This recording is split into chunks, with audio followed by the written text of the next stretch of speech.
नाला भाविकांची दिवस रात्र रांग होती. कुठे हलगी तर कुठे दौलताशांची आताशबाजी होती. माझ्या सेवेसाठी कार्यकर्त्यांची झुंबड उडाली होती. पण हे सर्व अनंत चतुर्थी पर्यंतच बरं का, कारण विसर्जनाला पुन्हा त्यांनी डीजे लावला. आवाजाने बघ ना आई, माझा कान किती फाटला. ज्या हातात मोदक होता तो हात शरीरापासून कितीतरी लांब पडला होता.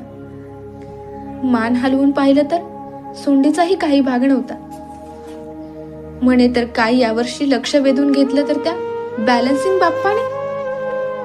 पण आज मी पाहिलं तर त्याचाही पाय मोडलेला होता. मला या अवस्थेत बघून सुद्धा माणूस मात्र हसून नाचला. सांग ना आई, माझ्या विसर्जनाला त्याच्या डोळ्यातल्या अश्रूंचा सडा तुला खरा वाटला?